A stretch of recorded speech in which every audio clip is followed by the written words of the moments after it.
Hello friends, good morning, જય શ્રી કૃષ્ણ. હવે જો આજના લેક્ચરની અંદર આપણું ફર્સ્ટ ચેપ્ટર છે એનો લાસ્ટ ક્વેશ્ચન અને ત્યાર પછી આપણે નેક્સ્ટ ચેપ્ટર હાઇડ્રોકાર્બન કાર્બનિક સંયોજનનું કે જે આપણે ફર્સ્ટ ચેપ્ટર સ્ટડી કરી ગયા એને ધ્યાનમાં રાખીને એના ઘણા બધા કન્સેપ્ટ છે કે જે હાઇડ્રોકાર્બન ચેપ્ટરની અંદર રિપીટ થાય છે. તો આજના લેક્ચરની અંદર આપણે ફર્સ્ટ ચેપ્ટરનો એક ક્વેશ્ચનનું સોલ્યુશન કરશે, ત્યાર પછી નેક્સ્ટ ચેપ્ટરનો ફર્સ્ટ લેક્ચર એટલે કે હાઇડ્રોકાર્બન વિશે કંઈક ઇન્ફોર્મેશન જોશે અને એ ચેપ્ટરનો પ્રારંભ કરશે. તો જો આપણી પાસે એક ક્વેશ્ચન છે CH2 દ્વિબંધ CH સિંગલ બંધ CHO. તો ફર્સ્ટ જોઈએ તો જો આપણી પાસે કાર્બનિક સંયોજન આપેલું છે CH2 ડબલ બંધ CH સિંગલ બંધ C ડબલ બોન્ડ OH. બંને વસ્તુ સરખી જ છે. જો CHO ક્રિયાશીલ સમૂહ આપણી પાસે કયું છે આલ્ડિહાઇડ. એ તો આપણે સ્ટડી ઓલરેડી કરી જ ગયા છીએ. IUPAC નામકરણ જ્યારે સ્ટડી કર્યા ત્યારે કે આપણી પાસે કાર્બનિક સંયોજનની અંદર CHO કરીને ક્રિયાશીલ સમૂહ આપેલ હોય તો એ આપણી પાસે કયું છે આલ્ડિહાઇડ. આ બંને વસ્તુ સરખી જ છે. આની અંદર કાર્બન અને ઓક્સિજન વચ્ચે દ્વિબંધ દર્શાવેલા છે, જ્યારે આમાં કાર્બન અને ઓક્સિજન વચ્ચે દ્વિબંધ દર્શાવેલા નથી. આ રીતના લખો અથવા તો આ રીતના લખો, બંને વસ્તુ કેવી છે સરખી જ છે. આ પણ આલ્ડિહાઇડ છે અને આ પણ શું છે આલ્ડિહાઇડ ક્રિયાશીલ સમૂહ છે. તો આપણે જે રીતના કાર્બનિક સંયોજન આપેલું હતું એને CHO ને આપણે કેના સ્વરૂપમાં દર્શાવ્યા બંધના સ્વરૂપમાં, કે કાર્બન ઓક્સિજન વચ્ચેનો બંધ અને કાર્બન હાઇડ્રોજન વચ્ચેનો બંધ એના સ્વરૂપમાં આપણે દર્શાવેલા છે. હવે આની અંદર આપણે સંસ્પંદન દોરવાનું છે. તો સંસ્પંદન એટલે તો આપણે ખ્યાલ જ છે કે રેઝોનન્સ, કે જેની અંદર આપણે વક્ર તીરનો યુઝ કરીને ઇલેક્ટ્રોનનું સંચલન દર્શાવતા કે ઇલેક્ટ્રોનનું મુવમેન્ટ દર્શાવતા બંધકારક ઇલેક્ટ્રોન યુગ્મ હોઈ શકે અથવા તો પાઈ બંધના ઇલેક્ટ્રોન યુગ્મ હોઈ શકે. તો આમાં સંસ્પંદન થાય તો કઈ રીતના થાય તો જો દ્વિબંધ છે, સિંગલ બંધ છે, દ્વિબંધ છે. તો આપણે જ્યારે સંસ્પંદન સ્ટડી કર્યું ત્યારે વાતચીત કરેલી હતી દ્વિબંધ અને દ્વિબંધ વચ્ચે શું જોવા મળે છે સંસ્પંદન જોવા મળે છે. કે જેનું એક એક્ઝામ્પલ જોઈએ. ફોર એક્ઝામ્પલ તરીકે આપણી પાસે આ રીતનું આપેલું છે દ્વિબંધ છે, સિંગલ બંધ છે, દ્વિબંધ છે. તો આમાં કઈ રીતના સંસ્પંદન થાય તો આપણે ખ્યાલ જ છે કે જો આ પાઈ બંધના ઇલેક્ટ્રોન અહીંયા આવે તો આ પાઈ બંધના ઇલેક્ટ્રોન કોણ લઈ જાય અહીંયા કાર્બન. તો આમાંથી સંસ્પંદન દોરવું હોય તો આપણે કઈ રીતના દોરી શકીએ તો જો આ પાઈ બંધના ઇલેક્ટ્રોન અહીંયા ટ્રાન્સફર થયા તો સિંગલ બંધનું રૂપાંતર કેમાં થઈ ગયું દ્વિબંધમાં. આ પાઈ બંધના ઇલેક્ટ્રોન કાર્બન પાસે આવ્યો એટલે મીન્સ કે કાર્બન ઉપર કયો ચાર્જ આવ્યો નેગેટિવ ચાર્જ આવ્યો. હવે જો આ જે કાર્બન હતો અહીંયા કેટલા હાઇડ્રોજન હતા આપણી પાસે તો ખ્યાલ જ છે એક હાઇડ્રોજન અને બે હાઇડ્રોજન. બે બંધ હાઇડ્રોજન સાથેના બે બંધ, એક સહસંયોજક બંધ ને બીજો કયો છે પાઈ બંધ. કાર્બનની કેટલી સંયોજકતા હોય 4 હોય. તો હવે જો અહીંયા આપણી પાસે હાઇડ્રોજન એઝ ઇટ ઇઝ રાખી દઈ. હવે સિંગલ બંધ છે જ્યારે અહીંયા કયો બંધ હતો દ્વિબંધ. તો કાર્બનનું જો અષ્ટક કમ્પ્લીટ નથી, 1 2 3 3 દુ 6 ષષ્ટકીય ઇલેક્ટ્રોનની રચના ધરાવે છે. આમાં બે ઇલેક્ટ્રોન આમાં અને બે ઇલેક્ટ્રોન આમાં ષષ્ટકીય ઇલેક્ટ્રોન રચના ધરાવે છે. તો એટલા માટે કાર્બન ઉપર કયો ચાર્જ આવ્યો પોઝિટિવ ચાર્જ, પોઝિટિવ અને નેગેટિવ. તો આ રીતના સંસ્પંદન જોવા મળે દ્વિબંધ અને દ્વિબંધ વચ્ચે. તો જો કઈ રીતના કરેલું છે આપણે તો ફર્સ્ટ હિન્ટ માટે એક એક્ઝામ્પલ યાદ રાખવાનું કઈ રીતના કરેલું છે. પાઈ બંધના ઇલેક્ટ્રોન ટ્રાન્સફર થયા તો આ પાઈ બંધના ઇલેક્ટ્રોન કાર્બન લઈ ગયા. આ કાર્બન ઉપર સંયોજકતા ઘટી મીન્સ કે અહીંયા શરૂઆતમાં 4 સંયોજકતા હતી, અહીંયા કેટલી થઈ ગઈ 3. તો કાર્બન ઉપર કયો ચાર્જ આવ્યો પોઝિટિવ. આ પાઈ બંધના ઇલેક્ટ્રોન કાર્બન લઈ ગયું તેના ઉપર કયો ચાર્જ આવ્યો નેગેટિવ. હિન્ટ માટે એક્ઝામ્પલ આપણે સમજ્યા. હવે જો કઈ રીતના દોરેલા છે આપણે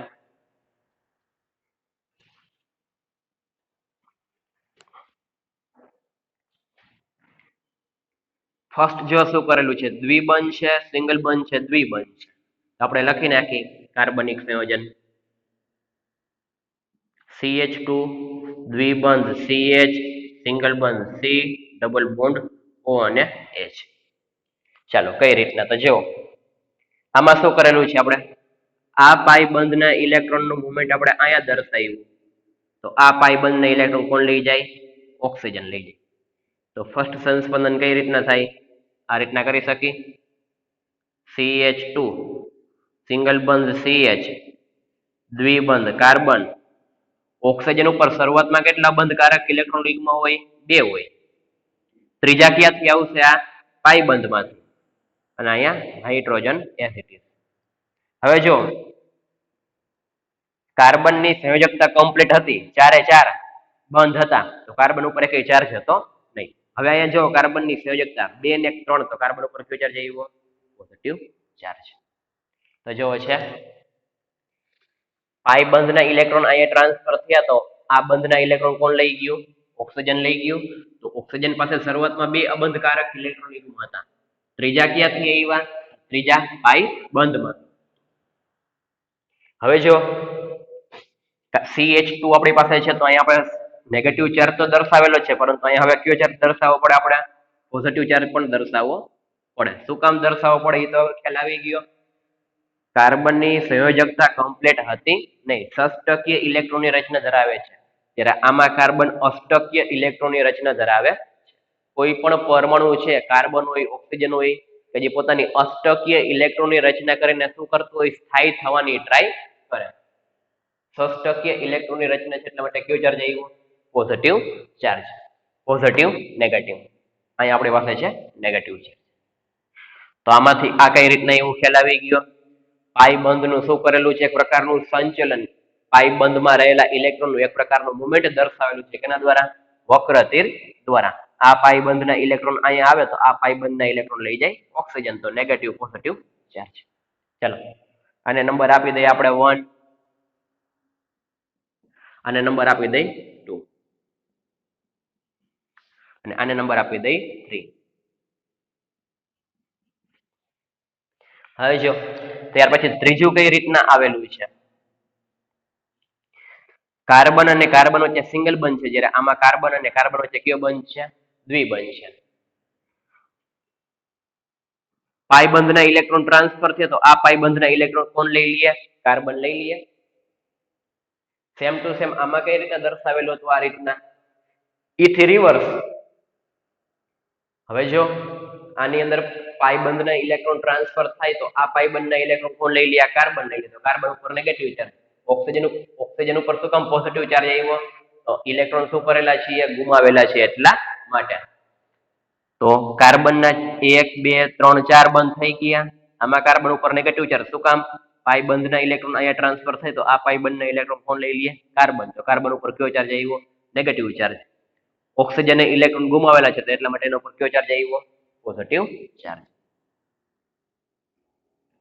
તો જેમ આમાંથી આ મળ્યું, એથી રિવર્સ કરો એટલે કયું મળે? આપણે ત્રીજું મળે, સંસ્પંદનીય બંધારણ. તો હવે જો આપણી પાસે 1, 2 and 3 કરીને સંસ્પંદનીય બંધારણો છે, પરંતુ 3 ની અંદર સૌથી વધુ સ્થાયી અને સૌથી વધુ ઇમ્પોર્ટન્ટ કયું સંસ્પંદનીય બંધારણ છે એના વિશે જોવાનું છે. પહેલું, બીજું ને ત્રીજું, આ 3 માંથી મોસ્ટ આઈએમપી અને સૌથી વધુ ઉપયોગી, કે જેની સ્થિરતા સૌથી વધારે છે, એ કયું સંસ્પંદનીય બંધારણ છે એના વિશે જોવાનું છે. તો ચાલો ફર્સ્ટ જોઈએ કે જેની અંદર કાર્બન અને ઓક્સિજનનું અષ્ટક કેવું છે? કમ્પ્લીટ છે. કઈ રીતના કાર્બન અને ઓક્સિજનનું અષ્ટક કમ્પ્લીટ થાય? તો જો સમજીએ, આપણે એને સેપરેટ દર્શાવી દઈએ.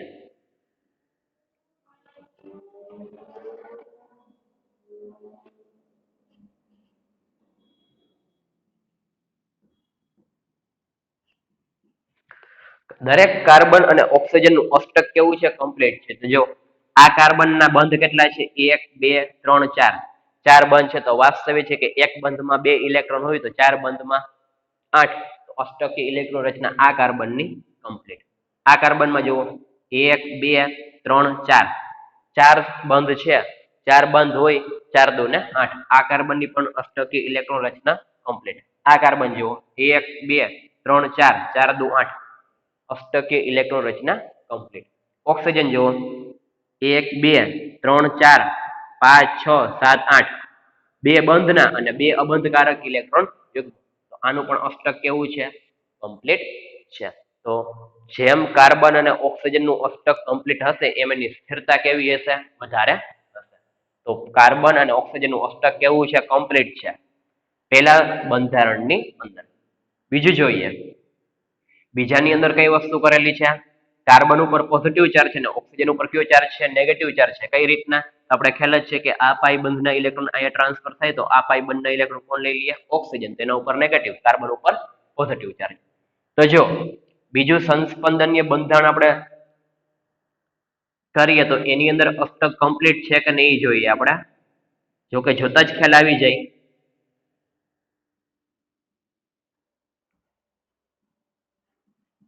દરેક કાર્બન નું અષ્ટક કેવું હોવું જોઈએ? કમ્પ્લીટ હોવું જોઈએ.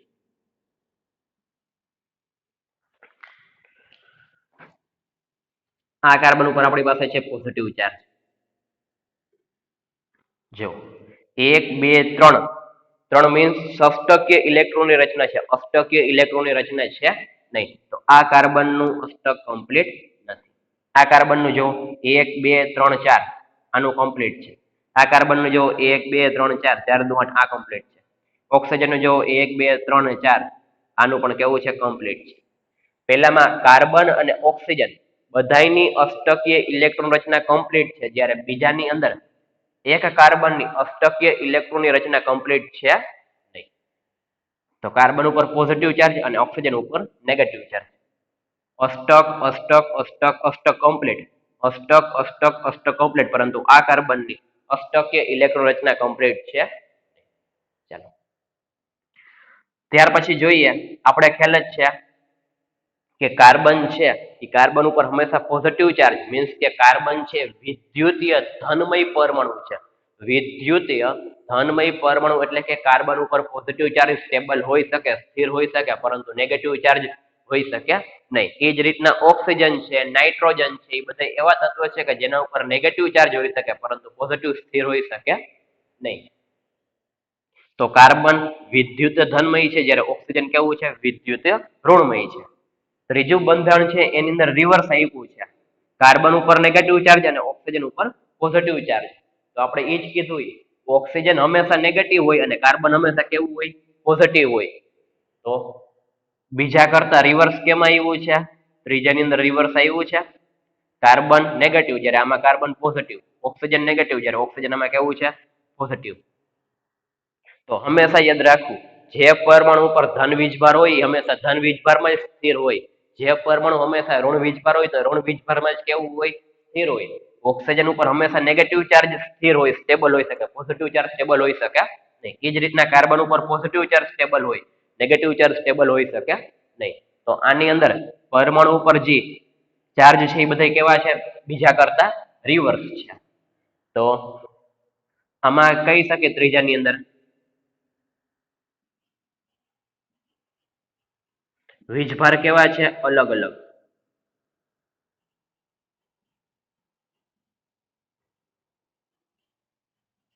વીજભાર અલગ અલગ મીન્સ શું થાય? ઓક્સિજન પર પોઝિટિવ છે પરંતુ એની જગ્યાએ શું આવ્યું? નેગેટિવ આવ્યું.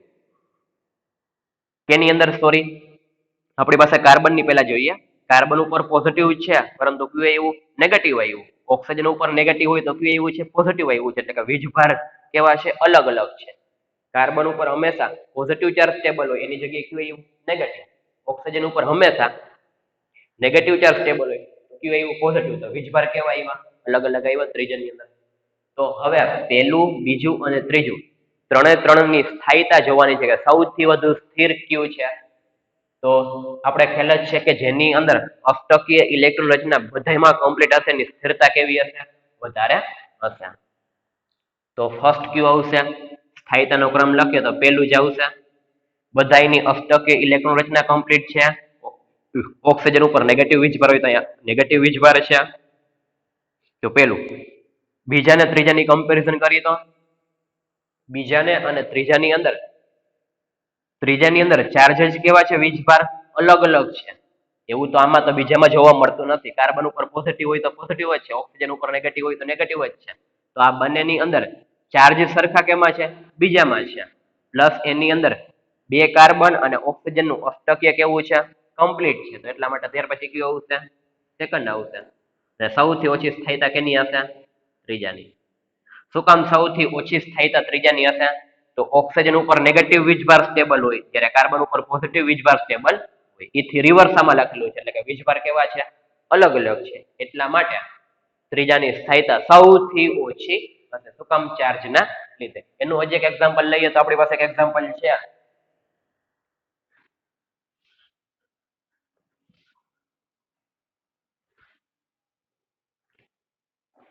ફોર એક્ઝામ્પલ તરીકે આપણે લઈ H2O અને બીજું એક એક્ઝામ્પલ છે H3O+. જો H2O અને H3O+, H2O તટસ્થ છે, ઓક્સિજન ઉપર એકેય પ્રકારનો ચાર્જ છે નહીં. H3O+ ઓક્સિજન ઉપર કયો ચાર્જ આવ્યો? પોઝિટિવ ચાર્જ આવ્યો. તો વાસ્તવિક છે કે જ્યારે સ્ટેબિલિટીની ચર્ચા કરે કે સૌથી વધુ સ્થિર કયું છે, તો કયું આવે? વોટર. કેની કમ્પેરિઝનમાં? H3O+ ની કમ્પેરિઝનમાં. તો આપણે એ જ કીધું છે, ઓક્સિજન ઉપર નેગેટિવ વીજભાર સ્થિર હોય, પરંતુ પોઝિટિવ વીજભાર સ્થિર હોઈ શકે નહીં. તો એ જ વસ્તુ આમાં છે. ઓક્સિજન ઉપર કયો ચાર્જ આવ્યો છે? પોઝિટિવ. હોવો કયો જોઈએ? નેગેટિવ. એટલા માટે એની સ્થિરતા કેવી આવી? સૌથી ઓછી. પહેલા અને બીજામાં, પહેલાની અંદર બધાય કાર્બન અને ઓક્સિજનનું અષ્ટકીય ઇલેક્ટ્રોન રચના કેવી છે? કમ્પ્લીટ છે. જ્યારે બીજામાં બધાય કાર્બનની અષ્ટકીય ઇલેક્ટ્રોન રચના કમ્પ્લીટ છે નહીં. ખ્યાલ આવી ગયો શું કીધું એ? તો ચાલો લાસ્ટ ક્વેશ્ચન નું સોલ્યુશન બુકમાં લખી લ્યો, ત્યાર પછી નેક્સ્ટ ચેપ્ટર નો પ્રારંભ કરીએ.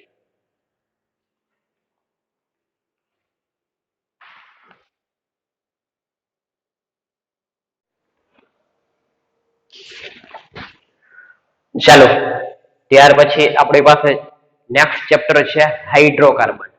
તો જો આ ચેપ્ટર ને ધ્યાનમાં રાખીને, તો આ ચેપ્ટર ની અંદર અમુક ટોપિક એવા છે કે જે આપણે ઓલરેડી કવર કરી લીધા છે ફર્સ્ટ ચેપ્ટર ની અંદર, કે જેની અંદર કાર્બનિક સંયોજનને ધ્યાનમાં રાખીને જે પાયાના સિદ્ધાંતો હતા એની અંદર ઘણા બધા ટોપિક એવા છે કે જે વળી પાછા રિપીટ થાય છે હાઇડ્રોકાર્બન ચેપ્ટર ની અંદર.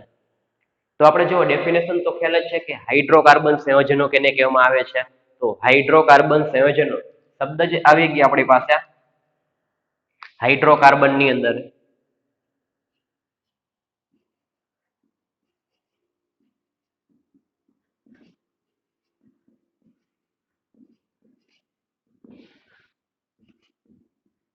હાઇડ્રોકાર્બન, હાઇડ્રોજન અને કાર્બન. પરંતુ આપણે ખ્યાલ છે કે કાર્બનિક સંયોજનની અંદર કાર્બન અને હાઇડ્રોજન ઉપરાંત ઓક્સિજન, નાઇટ્રોજન, સલ્ફર, હેલોજન જેવા બીજા ઘણા બધા પરમાણુ આવી.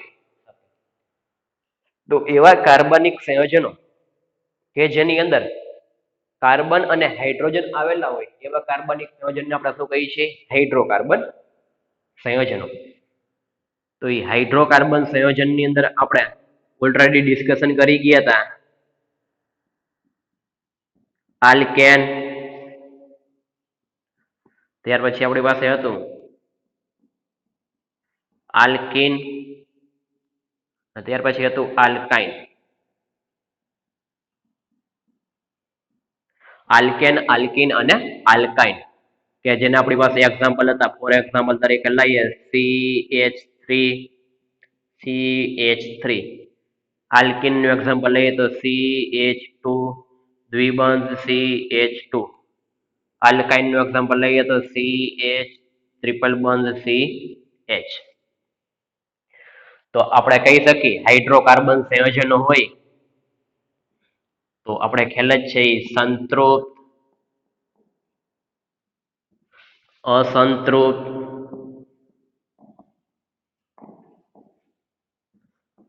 અને એરોમેટિક.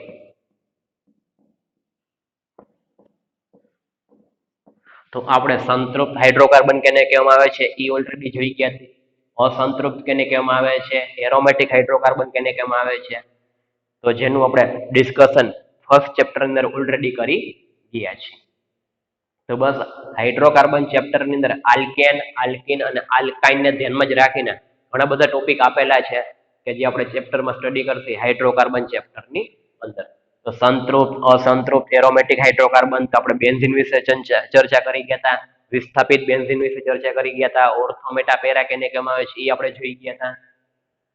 સંતૃપ્ત, અસંતૃપ્ત. ત્યાર પછી આપણે એક્ઝામ્પલ લઈએ, આપણી પાસે પેટ્રોકેમિકલ છે. પેટ્રોકેમિકલ ની જે પ્રોડક્ટ મળે છે એ પછી આપણે કહીએ તો એલપીજી છે, સીએનજી, નેચરલ ગેસ છે, કે જે આપણી પાસે કેરોસીન લઈએ, બધા કેના એક્ઝામ્પલ છે? હાઇડ્રોકાર્બન સંયોજનના એક્ઝામ્પલ છે, કે જેની અંદર સંતૃપ્ત હોઈ શકે હાઇડ્રોકાર્બન અથવા તો અસંતૃપ્ત હાઇડ્રોકાર્બન સંયોજનો આવેલા હોય છે. ત્યાર પછી આપણી પાસે જે છે આપણે ટોપિકની શરૂઆત કરવાની છે આલ્કેન સંયોજનો. તો આપણે આલ્કેન, આલ્કીન અને આલ્કાઇન સંયોજનોના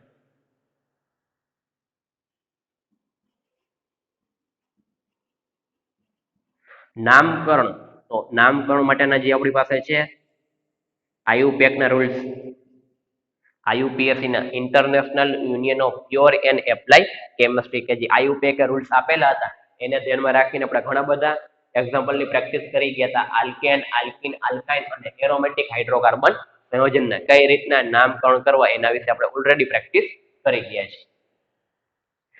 ત્યાર પછી આપણી પાસે જે ટોપિક છે એ ટોપિકની અંદર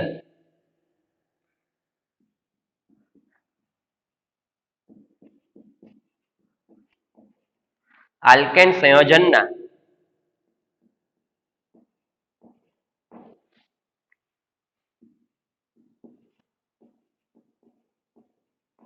નામકરણ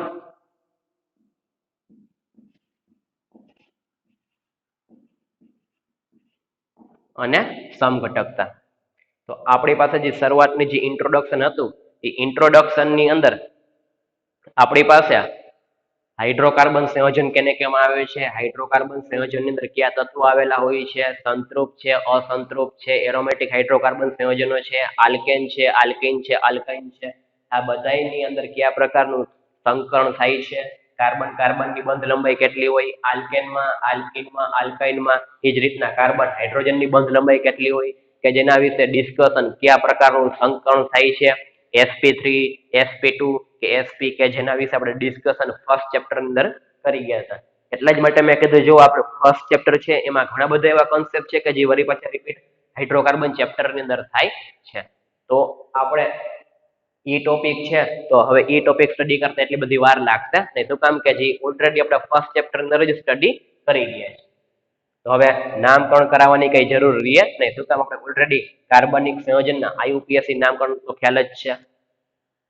હવે જો ફર્સ્ટ ટોપિક છે આપણી પાસે કે જે IMP ટોપિક છે કે જેની અંદર આલ્કેન સંયોજનના નામકરણ. તો આપણે ખ્યાલ જ છે કે આલ્કેનની અંદર કાર્બન થી શરૂઆત કરવાની. કેટલા કાર્બન થી? એક કાર્બન થી શરૂઆત કરીને 10 કાર્બન લગીના નામ તો આપણે ઓલરેડી કરાવી જ દીધા છે. Methane, ethane, propane, butane, pentane, hexane, heptane, octane, nonane અને ડેકેન, કે આલ્કેન સંયોજનો છે કે જેની અંદર કાર્બનની શરૂઆત 1 થી કરીને કાર્બનની શરૂઆત 10 લગી, મીન્સ કે 10 કાર્બન હોય ત્યાર લગીના કાર્બનિક સંયોજનો કે જેની અંદર હાઇડ્રોજન અને કાર્બન આવે છે એવા આલ્કેનના નામ તો આપણે ઓલરેડી ખ્યાલ જ છે. જો ત્યાર પછી નેક્સ્ટ શબ્દ છે સમઘટકતા. એ પણ આપણે ઓલરેડી સ્ટડી કરી ગયા છીએ. સમઘટકતા, તો સમઘટકતાની અંદર આપણે ખ્યાલ જ છે કે કાર્બનિક સંયોજનની અંદર કાર્બનની સંખ્યા હોય, હાઇડ્રોજનની સંખ્યા હોય, ઓક્સિજનની સંખ્યા હોય કે પછી નાઇટ્રોજનની સંખ્યા હોય. આણ્વીય સૂત્ર કેવું રહે છે? સરખું જ રહે છે, પરંતુ એનું આખું બંધારણ કેવું થઈ જાય છે? અલગ અલગ થઈ જાય છે. તેના શું કહેવામાં આવે છે? સમઘટકતા કહેવામાં આવે છે, કે જે આપણે ઓલરેડી ફર્સ્ટ ચેપ્ટરમાં જોઈ ગયા હતા. ક્રિયાશીલ સમૂહ સમઘટકતા હોય કે પછી સ્થાન સમઘટકતા હોય કે પછી શૃંખલા સમઘટકતા હોય. તો બસ એ જ ટોપિકને હવે અહીંયા કન્ટિન્યુ કરવાનો છે, પરંતુ આપણે એક્ઝામ્પલ કેવા જોશે તે જ અલગ જોશે. તો સમઘટકતા એટલે આપણે ઓલરેડી સ્ટડી કરી ગયા હતા. એની અંદર આપણે શરૂઆત કરવાની છે આલ્કેન સંયોજનની અંદર. આલ્કેન સંયોજનમાં આલ્કેન સંયોજનની અંદર સમઘટકતા આપણે જોવાની છે. તો સમઘટકતા એટલે શું થાય એ આપણે ઓલરેડી ખ્યાલ જ છે કે જે ફર્સ્ટ ચેપ્ટરમાં સ્ટડી કરી ગયા તેના અલગ અલગ પ્રકાર શૃંખલા સમઘટકતા હોય, સ્થાન સમઘટકતા હોય કે પછી ક્રિયાશીલ સમઘટકતા હોય, કેને કહેવામાં આવે છે અને એક્ઝામ્પલ પણ જોઈ ગયા હતા. તો આપણે હવે નેક્સ્ટ લેક્ચરની અંદર આલ્કેન સંયોજનો કે જેની અંદર આપણે ક્યાંથી સમઘટકતાની શરૂઆત કરી શકીએ અને કઈ રીતના જોશી એના એક્ઝામ્પલ આપણે કે જેની પ્રેક્ટિસ કરશે કે આલ્કેન સંયોજનો છે એની અંદર કઈ રીતના આપણે સમઘટક અલગ અલગ દોરી શકીએ કે જેના આણ્વીય સૂત્ર કેવા હોય સરખા હોય પરંતુ બંધારણીય સૂત્ર કેવા થઈ જાય અલગ અલગ થઈ જાય. તો નેક્સ્ટ લેક્ચર ની અંદર આપણે આલ્કેન સંયોજનો મીન્સ કે એની અંદર સમઘટકતા બ્યુટેન છે, હેક્ઝેન છે, પેન્ટેન છે, એમાં કઈ રીતે આપણે સમઘટક દોરી શકીએ કે જેની પ્રેક્ટિસ તો આપણે ફર્સ્ટ ચેપ્ટરમાં કરી જ ગયા હતા. વળી પાછા એ એક્ઝામ્પલ ને વળી પાછા આપણે રિપીટ કરીએ છીએ પરંતુ સેજ ડિફરન્ટ આવશે. તો એ ડિફરન્ટ ક્યાં આવશે એ આપણે જોશી નેક્સ્ટ લેક્ચર ની અંદર. તો આજના લેક્ચર ની અંદર એક ક્વેશ્ચન નું સોલ્યુશન પ્લસ હાઇડ્રોકાર્બન નું અમુક ઇન્ફોર્મેશન કે જે આપણે ફર્સ્ટ લેક્ચરમાં જોઈ ગયા હતા એટલા માટે આ બધા વિશે તમને ઓલરેડી ખ્યાલ હોવો જ જોઈએ. નેક્સ્ટ ટોપિક છે આપણી પાસે સમઘટકતા એ હવે નેક્સ્ટ લેક્ચર ની શરૂઆત કરશે. તો આજે આપણે અહીંયા લગી રાખીએ.